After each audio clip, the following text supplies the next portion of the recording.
So when you do things like meditate, which when someone suggested that to Jerry and Esther, they said, what? Sounded so weird to them. They were business people. They didn't want that weirdness in their life. Made them think of walking on hot coals and sleeping on beds of nails, and the man at the airport standing on one foot with his hand out for hours and hours and hours and hours and hours. And Esther said, meditate, what do you mean? Sit in a quiet room and wear comfortable clothing and focus on your breathing. And when your mind wanders, and it will, release the thought and focus on your breathing. So they did. They went home, put on comfortable clothing, put on their bathrobes, closed the curtains, sat in these wingback chairs, because it was embarrassing to do such a weird thing together. Etagere between them, focused on breathing. And right away, Esther felt the detachment from focusing only on her breathing. In other words, when she no longer was focusing on anything that was resistant in nature, her vibration raised, and she came into vibrational alignment with us. She didn't know it, but she did it in that very first moment of meditation. For 9 months, Jerry and Esther sat and meditated, and nothing happened that was very significant past that first day when she felt us breathe her, powerfully breathe her.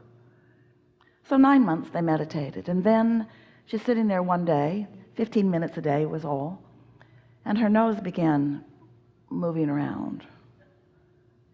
It was like flying in her detached state. She couldn't really feel her foot from her nose. She just was sort of like a nebulous being. She wasn't in her body so much. She wasn't out of her body. She just sort of felt detached from everything. And suddenly she realized that she was spelling the alphabet with her nose. Well, we had been offering blocks of thought to her for months, but she wasn't expecting to receive blocks of thought from Source.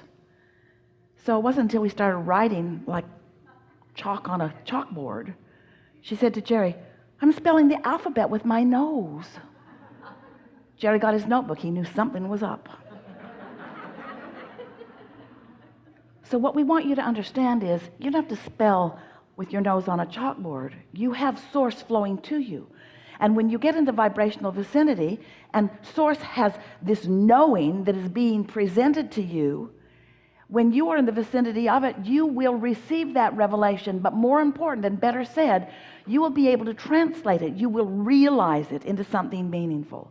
And the first thing that happens is you'll receive a thought. That's the first stage of the turning of the vibration into things. It's the thought occurs to you. And right with the thought comes an emotional response. And when you're tuned in, like Esther was, not even realizing it, she was tuned in because, hear this, she wasn't tuned out. It's like a cork bobbing on the surface of the water. Let's call that tuned in. Hold it under the water, that's not tuned in. Let go of it, it'll bob right back up. In other words, you don't have to work for your alignment. Just stop doing that thing you do that keeps you from alignment. That complaining or that haranguing or that blaming or that guilting. So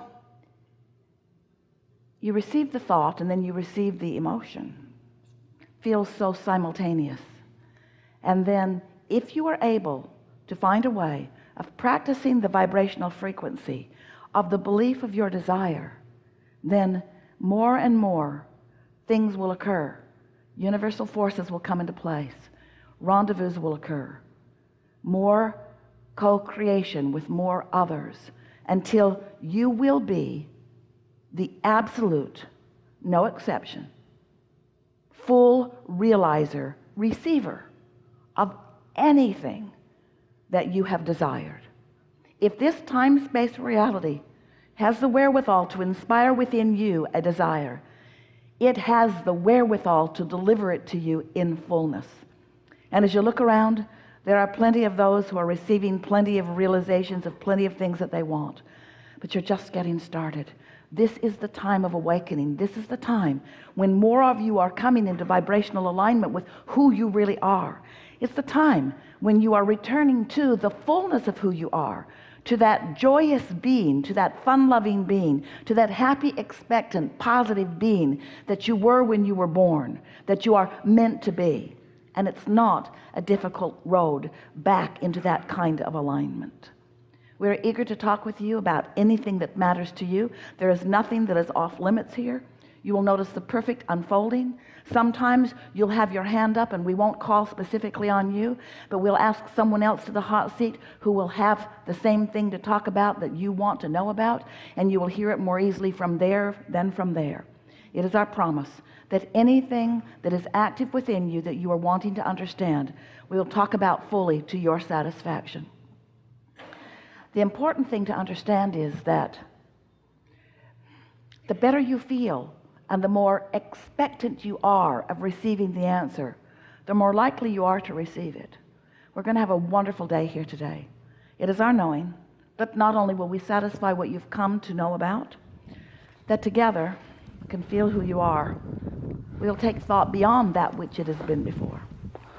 Because this group of physical and non-physical has never been before into all of the universe. We are unique in our coming together, in our focus, in our vibrational soup. Good things are about to happen today. What do you want to talk about? Really good. Just come with things. There's a lot of trouble in this room.